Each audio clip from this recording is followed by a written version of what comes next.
Programa Diálogo com Edmo Bernardes. Um oferecimento. Unimed. Se você comparar, vai escolher Unimed. Shopping Santa Úrsula. Tudo para conquistar você. Luminus Cabelo e Estética. Cabelo e estética para homens e mulheres. E Pinguim Grill. Todos os cortes de carne do Barbacoa no Pinguim do Santa Úrsula. Boa noite. O nosso programa de hoje vai entrevistar o desembargador José Carlos Arouca. Mais importante primeiro por ser ribeirão-pretano, segundo de uma família de personalidades ribeirão-pretanas, já que é irmão do médico e ex-presidente da Fiocruz do Rio de Janeiro, Sérgio Arouca. Fique conosco que você vai ouvir histórias importantes sobre sindicalismo, histórias importantes sobre empregadas domésticas, histórias importantes da ditadura militar. Daqui a pouquinho a gente volta.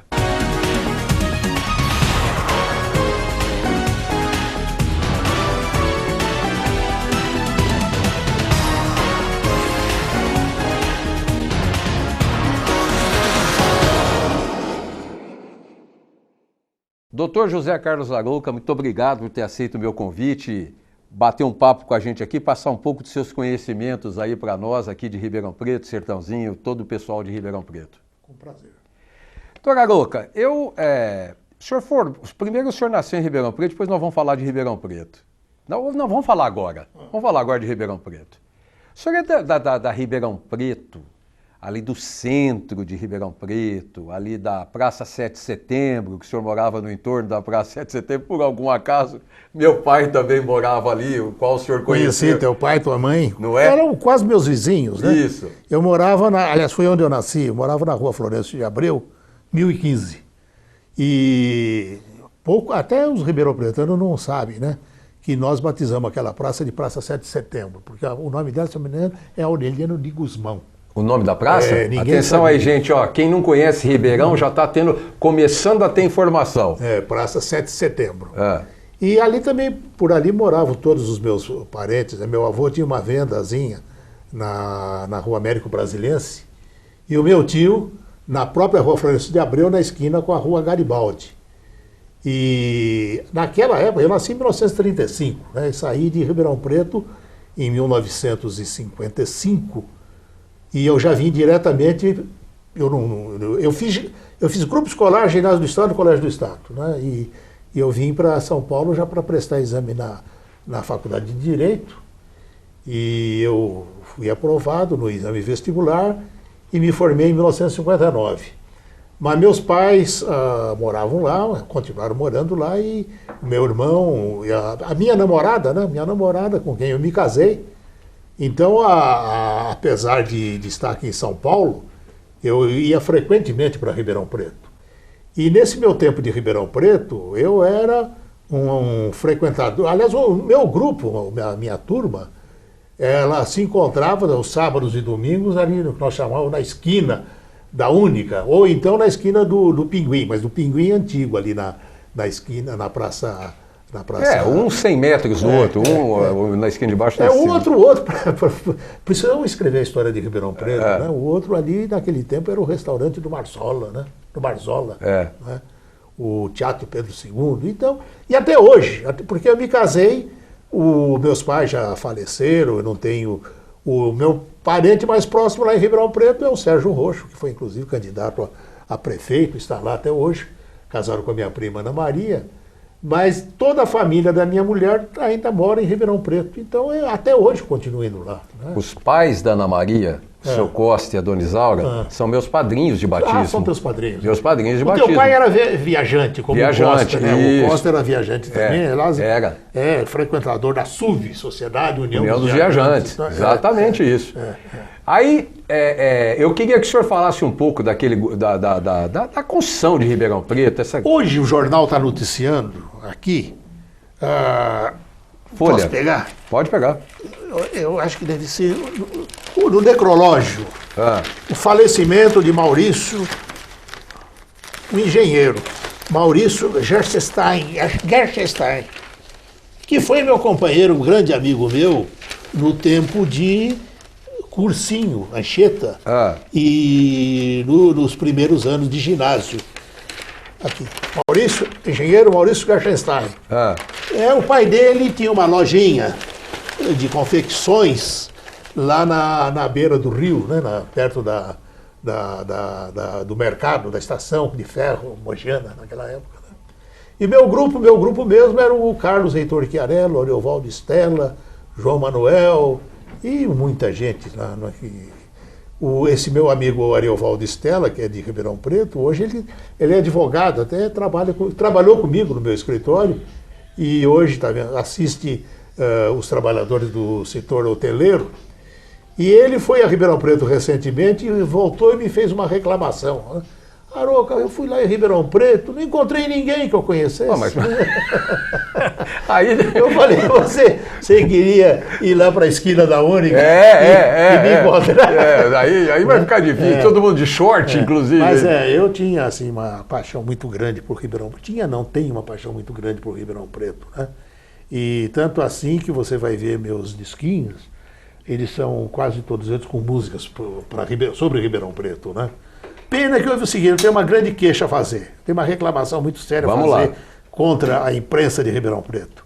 Eu mandei todos os meus discos que eu fiz, meus discos não são nenhum deles comercial, né? Todos eles foram feitos por mim mesmo, por influência dos meus filhos, mas nenhum jornal, nenhuma televisão deu sequer uma notícia. E eu mandei para todos eles. Mas mandou com o seu histórico, com tudo, de conhecimento? Não sei se mandei com o histórico. Sei que agora, esse ano, a coisa de poucos meses, 4 meses, saíram 2 discos meus. Quando falo 2, dá a impressão de ser muita coisa. Não, mas foram coisas que vieram sendo produzidas ao longo de muito tempo. E um Cantorias e o outro Os Companheiros. E eu mandei, então não tive nem sequer resposta. Mas para quem que o senhor mandou isso? Mandei para... Olha, eu mandei para todas... Cadê o CD? Wellington, pega aqui para mim. Todas as emissoras de rádio, televisão e imprensa. Esse é o último, Cantorias. Né? O Cantorias, para você ter uma ideia, Na Rua Onde Eu Nasci, uma das músicas. Rua Florencio de Abreu. Bar da Cidade. Era a única, né? Aliás, lá perto da única. Cantares da Minha Terra, Domingueira. Cantares da Minha Terra é terra de Ribeirão Preto. Terra de Ribeirão, sempre foi terra de Ribeirão Preto, né? Os Companheiros, depois você vai ver Esse aqui o Dr. Sérgio me mandou. Sérgio, Ele me mandou. Esse aqui é o Sérgio e esse sou eu, né? Ele tá vendo aqui, Wellington? Ele me mandou. Tem uns sambas aqui, aquelas marchinhas antigas, espetaculares. Eu lamento o pessoal não ter o conhecimento. Primeiro, doutor José Carlos Arouca, de ser de Ribeirão Preto, de origem de Ribeirão Preto, que nós vamos saber. Daqui a pouco vocês vão ter um pouquinho mais de informação dele. Eu estou pedindo para ele contar de Ribeirão Preto. O primeiro disquinho foi esse aqui, isso não fui eu que fiz, não, foram meus filhos. O meu apelido que eles inventaram é Zelão. Não, mas ninguém me conhece por Zelão. Não. Só o Sérgio Roxo. Só o Sérgio. Então, Cidade de Encantamento. Cidade de Encantamento, Ribeirão Preto. Aí é o Teatro Pedro II. A capa do CD, olha que coisa legal. Eu não toco nem caixa de fósforo. Isso aí é uma fotografia que fizeram, antiga. Né? A Cidade de Encantamento também em homenagem a Ribeirão Preto. Acho que o pessoal não está informado disso. Aqui, Cidade de Encantamento. O segundo... São marchinhas muito segundo, gostosas. Cantando pelas ruas da minha cidade. Isso aqui é a casa onde eu nasci. Também cantando pelas ruas da minha cidade aqui, sobre Ribeirão Preto. Meus pais e meu irmão. E aí, a história de Ribeirão Preto vive. Isso aqui é a Rua Florencio de Abreu, ali perto da igreja São José. Para frente um pouquinho, quem está sentindo o centro, da Praça 7 de Setembro, que era a praça... E essa outra fotografia é a mesma casa da Rua Florencio de Abreu, meus pais e eu. Que era a praça... Como é que chamava a Praça 7 de Setembro? Aureliano Guzmão, Praça 7 de Setembro. Aureliano Guzmão, e virou 7 de Setembro. Por sugestão de vocês. Nossa, a molecada, né? A molecada da rua que lá nós jogávamos muita... Naquela época a gente chamava bola de meia, né? Na Rua Américo Brasilense, ali na Rua Florencio de Abreu. Esse outro aqui, aí, sou eu e meu pai andando lá pela Rua Duque de Caxias. Meu pai era funcionário da Caixa Econômica Estadual e antes ele foi prático de farmácia na Farmácia Andrade, na Rua Duque de Caxias. Então aqui sou eu e com meu pai. Me diga uma coisa, naquela época, sorveteria era o Jô, Bernardino, Do Cintoresque? O que tinha além de sorvete? Como é que é? Conta a história para mim dessas sorveterias do Bernardino. Bom, o Bernardino, ele começou com um carrinho na rua, ele empurrando um carrinho. Deixa eu segurar pro E o senhor. sorvete era o sorvete, ou sorvete de amendoim, ou sorvete de creme de leite. Né? Depois ele montou uma sorveteria nos Campos Elíseos. Aliás, ela se chamava Bernardino porque ele era o Bernardino. Ele era o Bernardino, né? E depois, bem mais tarde, ali na rua São José, minha mãe adorava o sorvete de milho verde, era do... Marcelino? Marcelino, na Rua América. Na frente da igreja. Na frente da igreja. É. Né? E hoje tem o Jô. O Jô. O Jô, né? E o senhor gosta de ir lá? Eu tomo sorvete de limão. Sorvete maravilhoso. É mesmo? É, maravilhoso. Me fala sobre a criação da Faculdade de Medicina e Odontologia de Ribeirão. Bom, a Faculdade de Medicina de Ribeirão Preto, você sabe que ela teve uma importância histórica, inclusive pelo Zeferino Vaz, que foi ele e o Paulo Romeu, eu não me lembro o nome todo dele, que foram os grandes artífices da criação dessa faculdade, né? Mas eu não tive nenhuma vivência em relação a ela, porque eu fiz o direito. Sim. Quem fez medicina lá foi meu irmão, Sérgio Aroca. Antônio Sérgio, ele é Sérgio Aroca, mas o nome dele é Antônio Sérgio. Ninguém sabe do Antônio. Ele mesmo tirou. Né? Ele mesmo tirou. Eu quero só lembrar, nós estamos falando aqui da família do Dr. Aroca, e o Sérgio Aroca, irmão dele, foi um médico formado em Ribeirão Preto, na USP, depois foi livre docente na Unicamp, professor da Unicamp. Em medicina sanitária. Foi para o Rio de Janeiro. Aí como titular da faculdade de saúde, acho que era de higiene e saúde, e que hoje tem o nome dele. Da faculdade dele. Então olha que orgulho para Ribeirão Preto, que honra para Ribeirão Preto. E acho que também pouca gente sabe disso. Sabe que aí ele se elegeu, porque o Sérgio ele disputou a presidência da Fundação Oswaldo Cruz, o Fiocruz, e naquela ocasião votavam os alunos, quer dizer, a representação dos alunos, a representação dos professores e dos funcionários públicos. E ele foi eleito presidente. Presidente da Fiocruz, olha a importância disso, hein, gente? E a primeira coisa que ele fez foi reintegrar os velhinhos que tinham sido caçados pela ditadura, né? E hoje eu estive lá exatamente quando puseram o nome dele na faculdade. Tem uma estátua dele na entrada da faculdade hoje. A Fiocruz Oswaldo Cruz, né? Faculdade Oswaldo Cruz. Fundação Oswaldo Cruz. E hoje tem uma estátua de corpo inteiro dele lá. Né? Sérgio se elegeu deputado federal pelo Rio de Janeiro. Pelo Rio de Janeiro. E em 1988, na época da Constituinte, que saiu a nossa nova Constituição, a vigente, né? O Sérgio teve uma importante participação na concretização do SUS. Os sanitaristas, os médicos sanitaristas, eles defendiam o direito à saúde, né? Não isso que nós temos aí, essa medicina industrializada de convênios que custam um valor, um preço inacessível para a grande massa da população. Está ouvindo hoje no rádio reclamações de pessoas, de crianças, né? Que estão esperando, às vezes, um dia inteiro para ser atendido no pronto-socorro, né? Então, o que esses médicos eles procuravam impor, criar, era o direito, assim, de... Eu estive em Cuba e vi lá a assistência do médico de família. Então, eram sobrados, ele morava na parte superior e parte de baixo a clínica. Mas, principalmente, eles iam, quando não estavam, tinha o horário de atendimento no consultório, mas eles iam de casa em casa também ver as crianças, os idosos, se estavam precisando de alguma coisa, examiná-los até. Então, era isso. Essa era a grande ideia básica do SUS. Quando o ministro da Saúde, como foi o nome dele? Amigo da gente, né? O ministro da Saúde. O Sérgio era o secretário executivo lá do Ministério da Saúde, e ele deu uma entrevista dizendo o seguinte: isso tudo está errado, né? Nós não podemos ficar com esses planos de saúde, tem que ser o SUS. E como o SUS hoje é um grande abacaxi, né? Não atende bem ninguém, né? Não atende bem ninguém, a imprensa caiu de pau em cima dele, né? E eu estava em Brasília, até almoçamos juntos, e ele teve que ir se explicar ao ministro, né? Ele foi explicar, o ministro, mas é isso mesmo, nós temos que... E vai ser a saída social para o Brasil. Quer dizer, a saúde brasileira não pode ficar dependendo desses planos de saúde, com preços inacessíveis, né? Mas então o Sérgio, ele liderava um conjunto de médicos que tinham essa visão. E a Assembleia Constituinte, ela tinha o que nós chamamos de audiência pública. Por exemplo, em questão de direito do trabalho, tem o Departamento Intersindical de Assessoria Parlamentar, DIAP, né?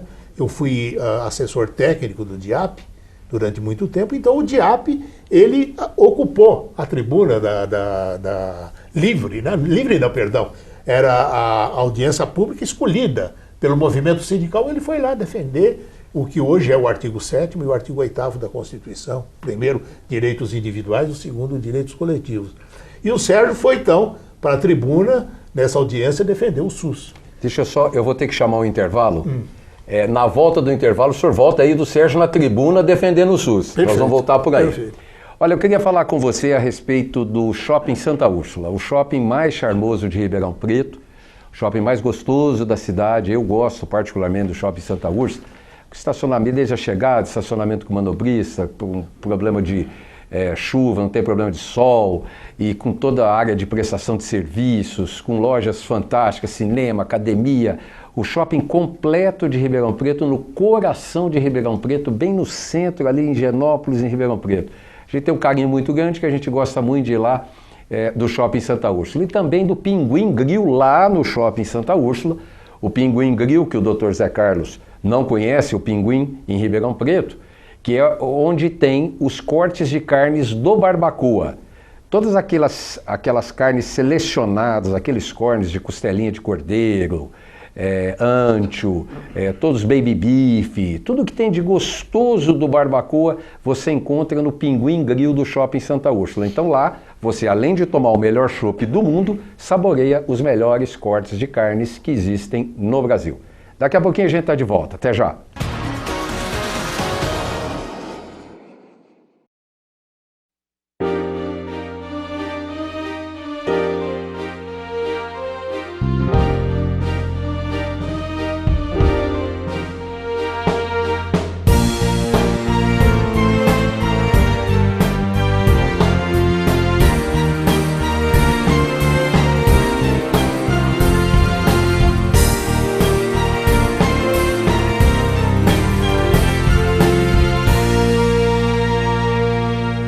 Agora você junta a fome com a vontade de beber. Novo Pinguim Grill no Shopping Santa Úrsula. Todos os cortes especiais de carnes do Barbacoa e o chopp do Pinguim num só lugar. Chopp do Pinguim e as carnes do Barbacoa no mesmo lugar. Imperdível.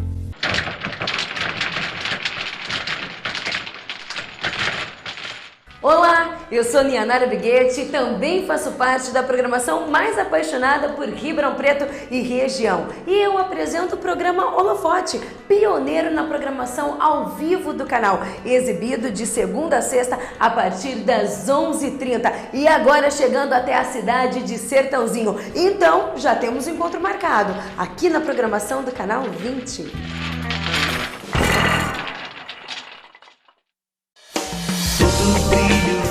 Você merece ter.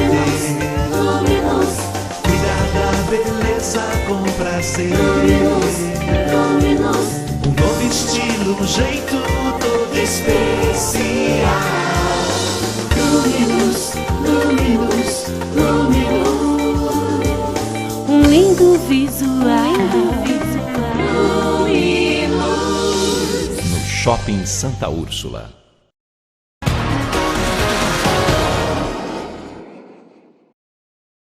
Estamos de volta com o nosso diálogo comigo, Edmo Bernardes. O doutor Zé Carlos está reclamando uma coisa. O que foi, doutor? É que eu sou frequentador do Pinguim, lá do Santa Úrsula, né? E toda vez que... Nós costumamos ir, ficamos ou no Stream Palace ou no Taiwan. E chegando em Ribeirão Preto, a gente já vai para lá almoçar. Porque parece que é meio automático, né, doutor? Essa coisa leva para lá, né? Comida muito boa. Pô, e o Pinguim... para nós, assim, de Ribeirão Preto, é sempre um mar. Toda vez que eu digo, eu estive lá em Ribeirão Preto, o interlocutor, mas você foi no Pinguim? Claro, fui lá no Pinguim. Mas o senhor estava falando do Sérgio Arouca, então, ter subido, seu irmão, Sérgio Arouca, ter subido à tribuna para defender o que resultou na Constituição, eu não me lembro agora de cabeça o artigo, mas a redação do artigo é o seguinte: a saúde é um direito de todos e um dever do Estado. Vocês lembram, gente, esse slogan? Isso, há muitos anos atrás, logo que surgiu isso, veio essa frase que era do grupo do médico Sérgio Arouca, deputado, saudoso pela inteligência, pela capacidade. A saúde é um direito de todos e um dever do Estado. Esse era o lema deles e o que seria para ser a saúde pública no Brasil. Mas... Não, aí que tá. Então, se isso fosse para valer, o nosso povo não seria um povo doente, né? Não haveria doentes, né?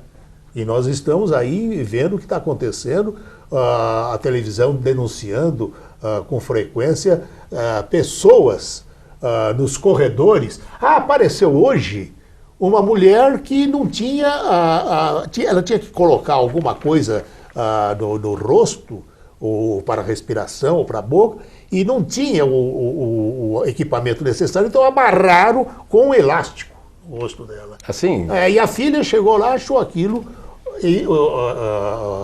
hospital ou clínica do Estado de São Paulo.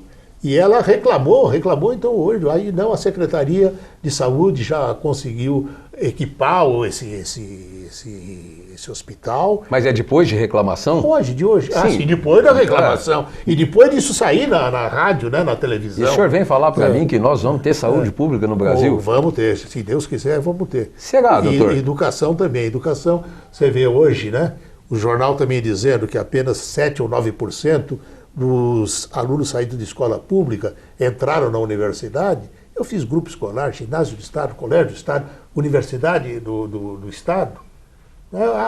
Naquele tempo, as professoras de grupo escolar de Ribeirão Preto, elas passavam na rua e eram cumprimentadas, eram respeitadas, né? Hoje estão em greve, né? Reclamando que é salário, né? Porque não tem realmente o salário que deva pagar quem ministra conhecimento forma a juventude, né? Forma a nossa juventude. O senhor é comercialino ou botafoguense? Não Sempre fui botafoguense. Não fica em cima do muro, não. Até hoje, botafoguense. Até hoje. Botafoguense? Até hoje. E o que o senhor conta desses times da sua época de Ribeirão Preto? Olha, eu acompanhei, eu pouco acompanho hoje futebol, mas eu acompanhei, naquela época havia o seguinte, havia os quadros que disputavam aqui na capital, a primeira divisão.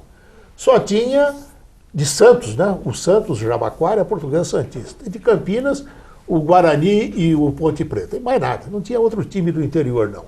E o Botafogo, ele disputou várias vezes o que chamava de a lei de acesso.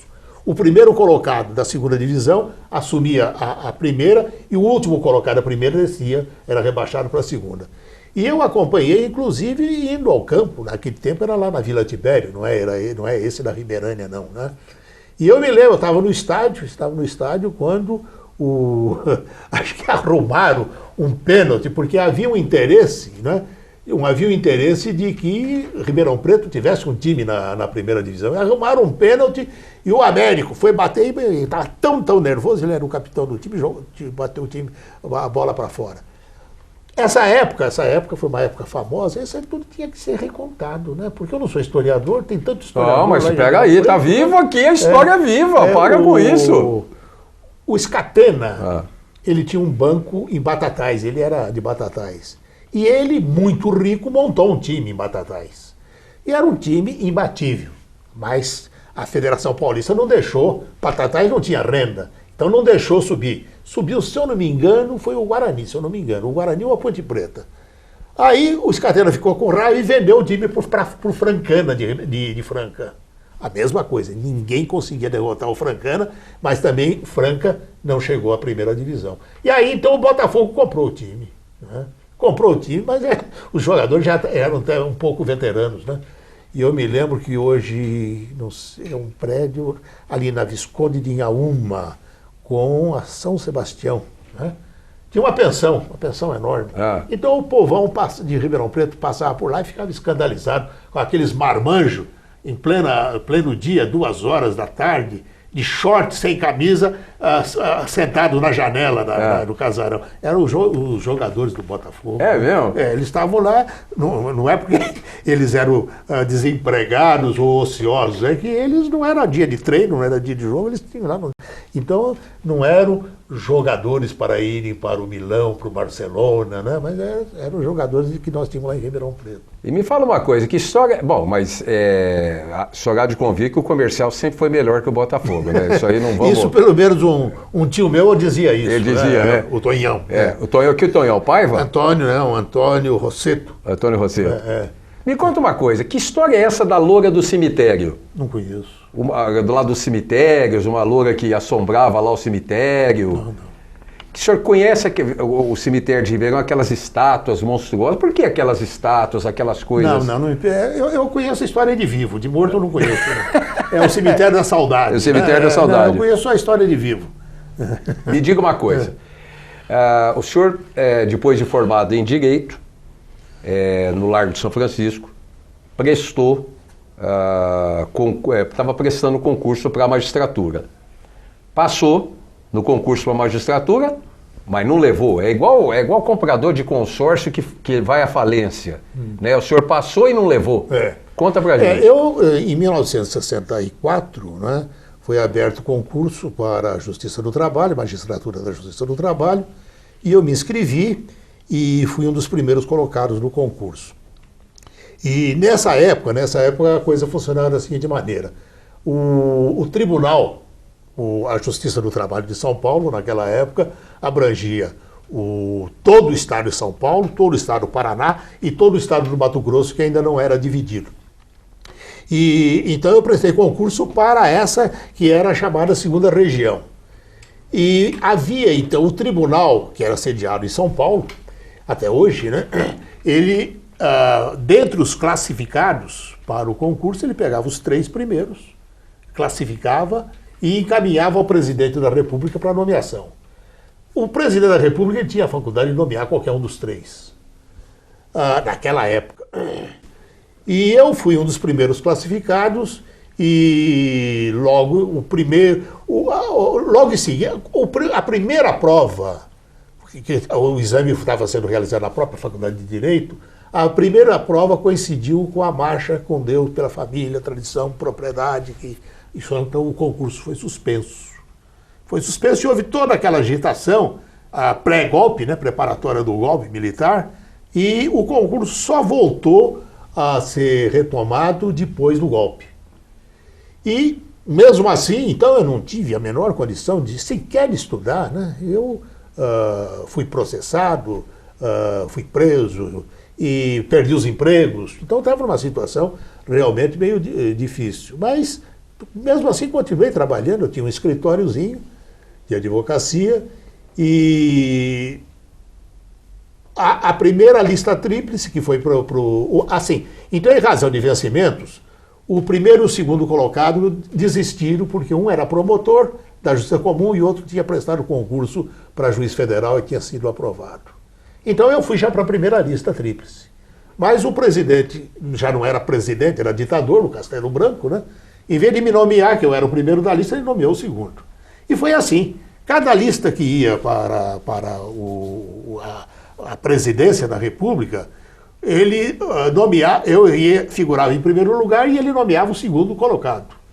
E com isso, então, passaram, se eu não me engano, 14 vezes que eu fui preterido. Aí eu achei que aquilo não estava muito engraçado, não, né?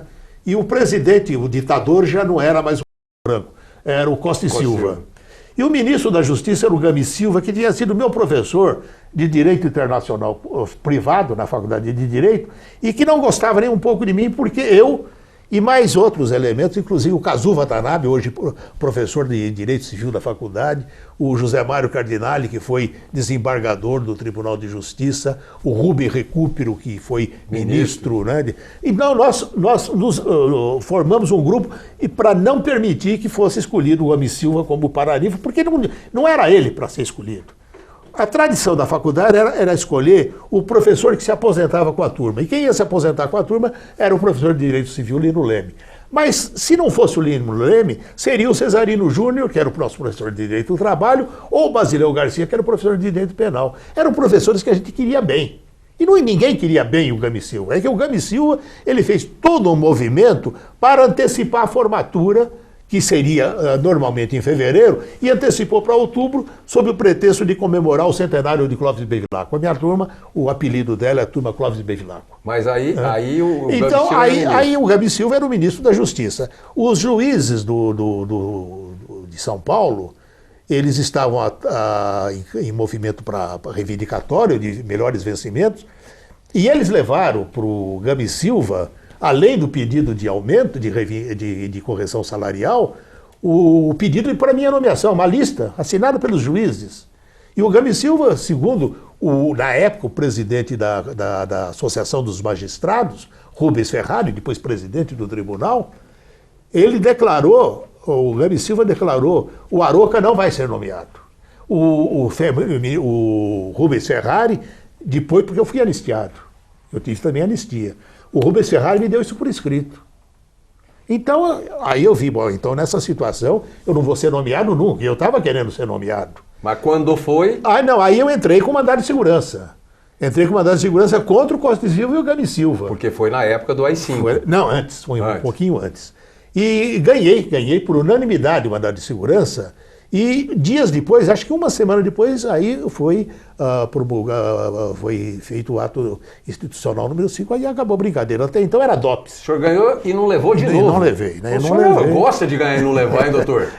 Até que nomearam 40, não é? 40 e menos eu.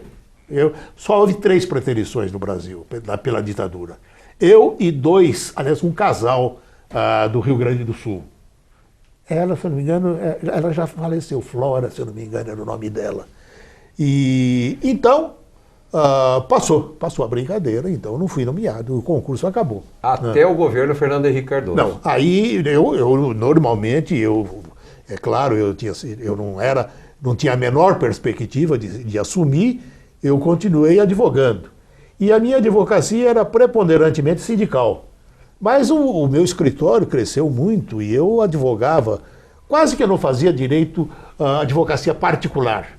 Eu advogava para o Sindicato dos Padeiros, Sindicato dos Hoteleiros, Sindicato da Construção Civil, Sindicato dos Motoristas, Sindicato do Pessoal de Bondes, e fui advogar para o Sindicato dos Metalúrgicos, assim, apenas para fazer tribunal, mas principalmente eu era advogado da Federação dos Trabalhadores da Alimentação, que aí é uma advocacia diferente, né? Aí a federação hoje ela tem 65 sindicatos filiados. Então, e eu fazia quase que só negociação coletiva, greve, dissídio coletivo e recursos. E para os metalúrgicos eu fazia mais defesa oral no tribunal. Mas aí, até o senhor desistir de tudo para quando foi nomeado pelo presidente Fernando Henrique. Aí então já é diferente. Não foi em função do concurso, não. Foi em função... um ribeirão-pretano, muito amigo meu, vivo até hoje, que aliás, é o nosso responsável pela Escola Superior de Magistratura, eu tenho uma ideia dele, da magistratura, da advocacia. Eu dei aula de Direito do Trabalho, de Processo do Trabalho lá. Esse Rubens Aprovato Machado, da Vila Tibério. Esse Ribeirão da Vila Tibério também... Rubens Aprovato Machado, que foi presidente da Ordem Estado de São Paulo. E do Conselho Federal da Ordem dos Advogados. Um homem ilustríssimo, uma figura... É um dos melhores advogados que já tivemos aqui. No Brasil, também de Ribeirão Preto, e é ele que o doutor Sérgio... Ele estava formando uma chapa para disputar o comando da Ordem dos Advogados de São Paulo e me convidou para participar da chapa, e eu falei, não, Rubens, eu já era conselheiro 9 anos da Associação dos Advogados do Estado. Eu fui fundador e diretor da Associação dos Advogados Trabalhistas de São Paulo. Fui diretor, fui vice-presidente do Sindicato dos Advogados, agora voltei, me puseram outra vez do Sindicato dos Advogados. E eu falei, não, eu vou disputar o tribunal. Eu falei isso mais de boca para fora, não tinha muita pretensão com isso, sabendo que com o Fernando Henrique eu não ia ser nomeado também. Não é? Porque eu não tinha nada a ver com o PSDB, eu sempre fui militante do Partido Comunista, né? E aí abriu a vaga e eu me inscrevi. A coisa funcionava da seguinte forma. A ordem dos advogados abria inscrição, qualquer advogado da localidade, então da região, podia se inscrever. Se inscreveram, se eu não me engano, 40 candidatos. Havia uma arguição feita pelos conselheiros da ordem. E ela escolhia 6 pessoas, os melhores, 6, elegeu 6. E era uma lista sextupla. E eu fui o primeiro colocado. Espera aí que eu vou chamar o próximo intervalo, que nós vamos voltar para essa posse. E eu quero falar um pouco com o senhor sobre o sindicato também. Eu queria falar com vocês a respeito da Unimed, o maior plano de saúde do Brasil, também o maior plano de saúde de Ribeirão Preto e região. A Unimed que está construindo esse maravilhoso hospital ali na zona sul de Ribeirão Preto. Quem vai para Bonfim Paulista, vocês estão vendo imagens aí do hospital da Unimed. Um hospital que promete ser o mais moderno, com maiores equipamentos. Olha, quem não tem plano de saúde da Unimed, vá correndo fazer o seu plano de saúde da Unimed, que até o final de 2014, além dos melhores médicos, além das melhores coisas que a Unimed oferece, também vai ter o melhor hospital de Ribeirão Preto.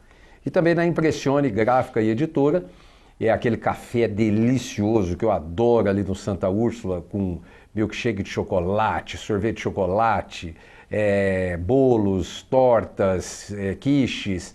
É um horário, um local agradável para você parar, bater um papo, conversar, enquanto deixa seu impresso ali, fazendo seu impresso na gráfica, a gráfica rápida que tem ali na Impressione, café e gráfica rápida. Então, quando for ao Shopping Santa Úrsula, vá lá na Impressione que você vai gostar. Daqui a pouquinho a gente está de volta com o último bloco com o Dr. José Carlos Larouca. Até já!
Olá, eu sou o Kiko Magrini e estou ao vivo diariamente aqui na grade de programação do Canal 20 com o nosso programa Holofote, o programa para toda a nossa família, um programa divertido, descontraído e sempre com muita informação. Vem pra cá conferir toda a nossa grade de programação que agora está aqui em Sertãozinho. Se eu fosse você, não saia daí, Canal 20.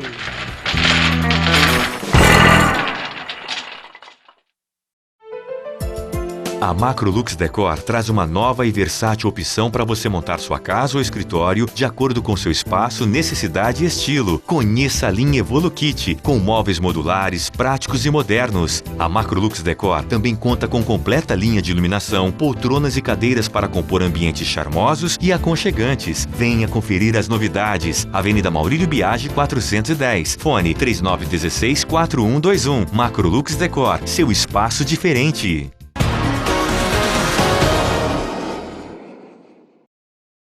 Estamos de volta com o terceiro e último bloco do nosso diálogo de hoje, recebendo o Dr. Zé Carlos Larouca, o cara que vocês perceberam de Ribeirão Preto, com história de Ribeirão Preto, com dedicações a Ribeirão Preto e contando todas essas passagens aqui pra gente. Dr. Larouca, aí o senhor foi para a lista sextupla em primeiro lugar, depois para a tríplice. E aí essa lista sextupla foi encaminhada ao Tribunal do Trabalho, que aí não houve arguição, aí foi com base no currículo, né? E ele então reduziu essa lista sextupla para tríplice. Eu também fiquei em primeiro lugar. E aí a lista tríplice foi encaminhada ao presidente da República, que no caso era o Fernando Henrique Cardoso, e aí então eu fui nomeado. Fui nomeado em setembro, tomei posse em setembro de 99 e me aposentei em agosto de 2005, quando eu completei 70 anos, porque então é uma aposentadoria compulsória. Compulsória. Porque a Constituição não permite que continue depois dos 70 anos. Bom, sindicatos. O que o senhor me fala, sem puxar sardinha, do sistema sindical do Brasil? Ou seja, a concepção dos sindicatos no Brasil foi fantástica, oportuna, legítima, tudo. Bom, tivemos um presidente da República de origem sindical, 2 vezes presidente Lula, e a importância do movimento é fantástica. O que o senhor me fala dos sindicatos hoje, doutor? Os sindicatos hoje, ele está vivendo um dilema do qual ele tem que sair o quanto antes. Esse dilema é ter, depois da conquista da autonomia, ter permitido que o Ministério do Trabalho retomasse a tutela.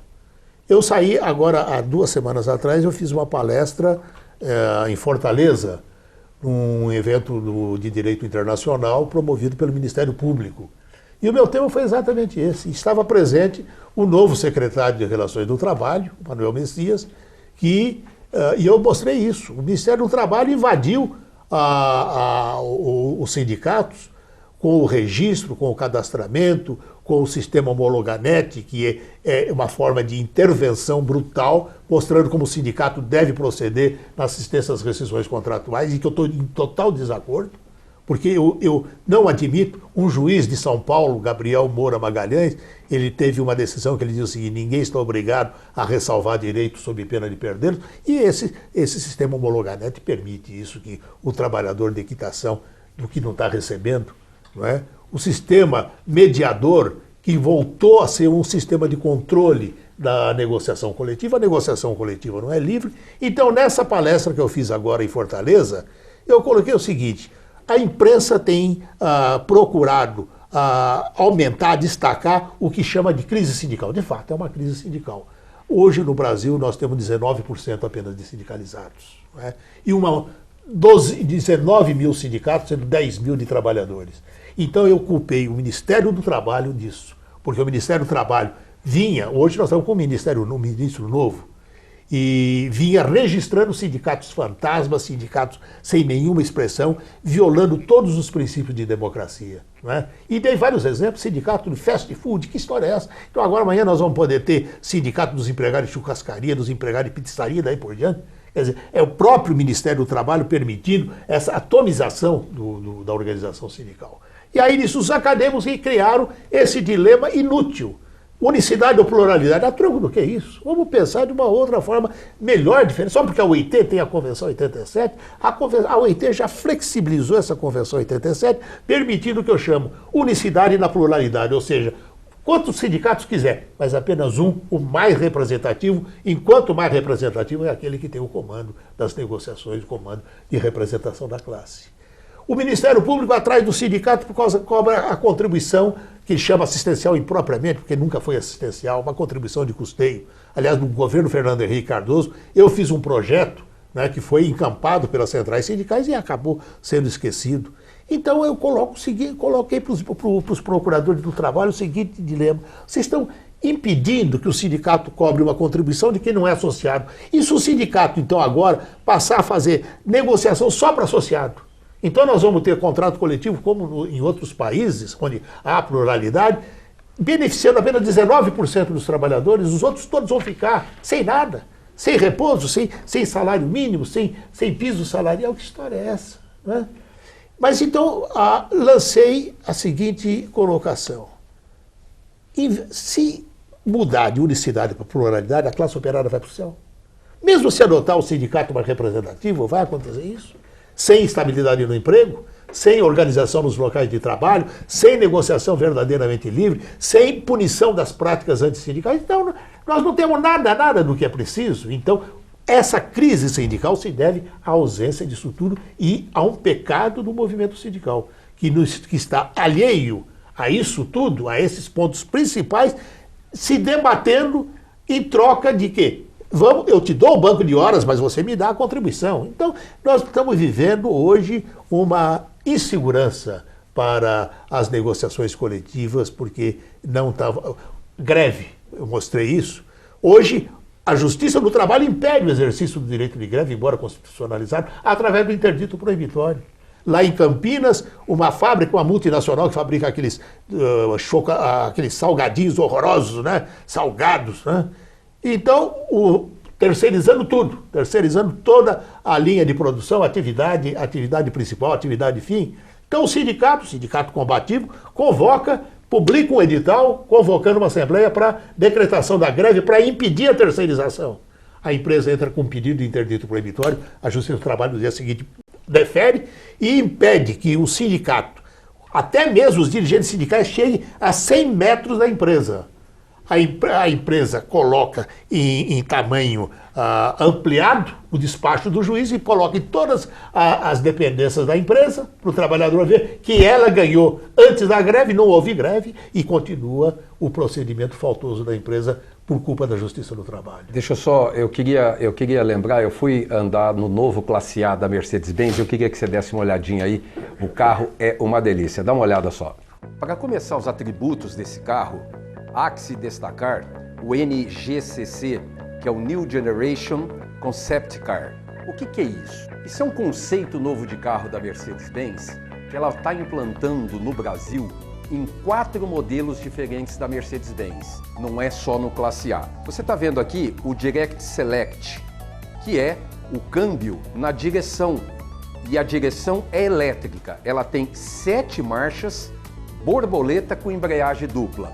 É muito fácil e sem tropeços e solavanco para dirigir esse carro. Novo motor, 156 cavalos turbo com injeção direta. Farol Bichenon com LED diurno, olha que lindo. Roda aro 17 com ponteira dupla.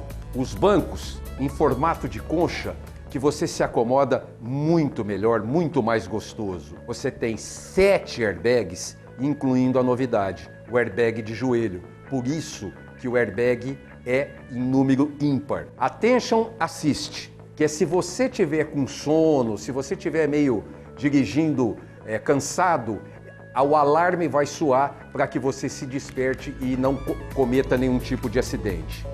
Além do sistema de freios ABR. ABR é um sistema de freios que engloba um sistema muito complexo em termos de recursos de segurança.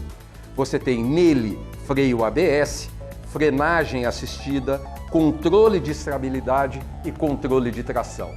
Esses são alguns dos muitos atributos desse novo Classe A da Mercedes-Benz, esse carro jovem, de conceito moderno, que eu tenho certeza que você já está babando aí. É só você dar um pulinho na Estecar Automóveis, na Avenida Castelo Branco 41, que você vai ver, vai poder dirigir, fazer seu test drive e ver que delícia de carro de conceito moderno que você está dirigindo.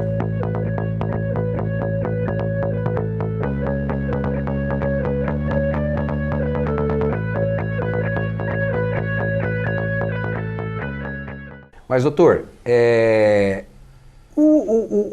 não tem um cala-boca do governo nos sindicatos, não? Olha, a questão é a seguinte, a organização sindical ela foi partidarizada, não é? Então hoje, a CUT, que foi a grande opositora em todos os tempos, desde 1978, hoje ela é uma defensora do governo, não é?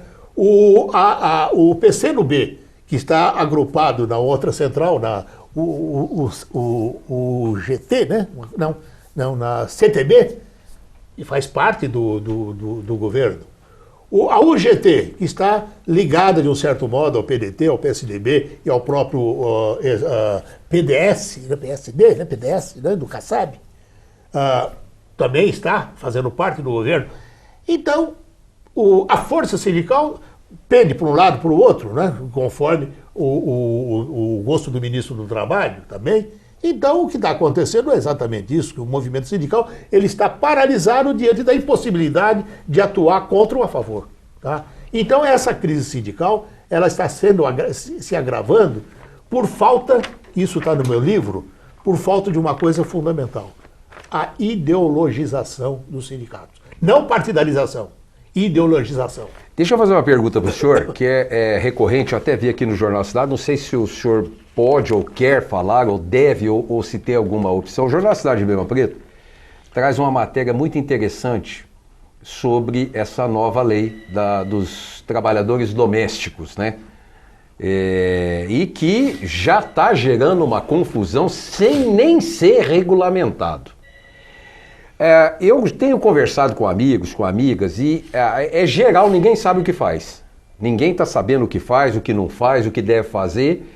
E cada dia que passa vem estamos regulamentando, vou propor isso, vou propor aquilo, fundo de garantia aquilo, INSS aquilo, imposto só. O que a senhora sugere para um patrão e para um empregado hoje, o senhor que foi desembargador no Tribunal Regional do Trabalho, que julgou um monte de casos, o que o senhor sugere para um patrão temporariamente e após essa efetivação dessa lei? Olha, não é lei, é uma emenda constitucional. Isso. Né, que, veja uma coisa, a doméstica na CLT, eu estava escrevendo aí agora, amanhã vou dar uma entrevista para o Sindicato dos Engenheiros. A CLT está completando dia 1º de maio 70 anos. E a minha entrevista vai ser sobre 70 anos da CLT. Na CLT foram excluídos o rural, o servidor público e os domésticos. Os rurais conseguiram o reconhecimento de todos os direitos, né? Os servidores já tinham direitos, mas na Constituição de 88 conseguiram direito de greve e direito de organização sindical. Foi agora promulgada a Convenção 151 da OIT, reconheceram que faltavam aos servidores públicos o direito de negociação coletiva e de convenção coletiva. Só faltou os domésticos. Os domésticos já deviam ter esses direitos todos há muito tempo. E está faltando muito pouco para eles terem esses direitos.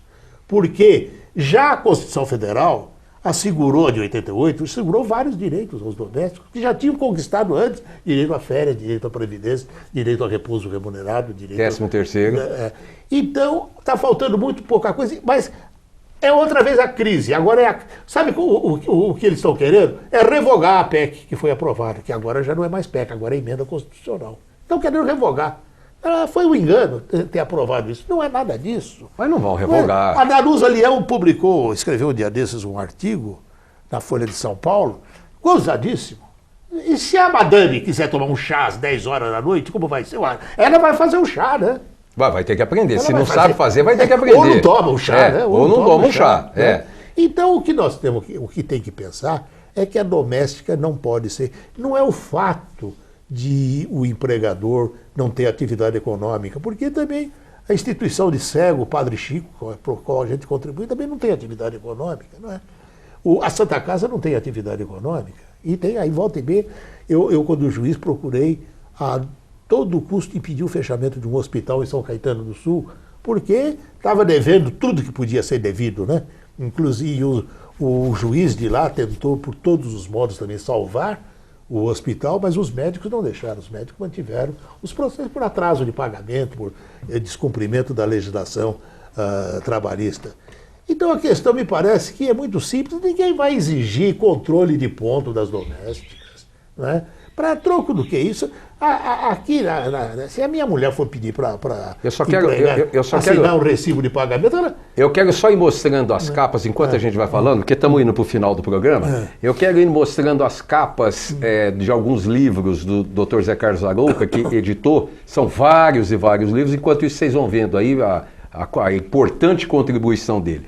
Mas o que eu estava falando, enquanto as capas vão aparecendo aí, o que eu estava falando das domésticas é exatamente isso. Quer dizer, a sensação que eu tenho é que está muito lerdo para esses caras acabar de regulamentar, é picuinha, é detalhe. Mas está havendo uma pressão popular muito grande, né? E não se sabe... Eu não vi até agora... Outra culpa da organização sindical, né? A organização sindical as centrais, já deviam reunir as suas assessorias jurídicas e apresentar um projeto de regulamentação, né? E o que tem de importância é reconhecer o papel de cidadão dos domésticos, dos empregadores. Simplesmente isso. É que o reconhecimento dos direitos dos rurais, dos trabalhadores rurais, teve toda a reação possível dos fazendeiros, dos donos de fazenda. Mas eu tenho impressão que nem o senhor, nem eu, nem ninguém como patrão é contra isso. Ninguém é contra. Agora, fica esse jogo de vai e vem, que agora já estão misturando enfermagem com doméstico, porque aquele que cuida de um idoso não é doméstico, é enfermeiro, o sindicato dos enfermeiros, quer dizer, é um pouquinho de boa vontade para acabar e selar isso de uma vez.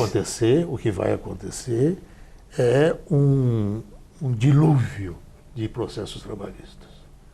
Nós temos um negócio que eu combati muito, enquanto eu fui membro dessas associações de classe, o chamado paqueiro, que é aquele que fica nas imediações do sindicato, da Justiça do Trabalho, vai procurar o ministério, o departamento, eu vou te levar aqui, não precisa ficar na fila, não, vou te levar.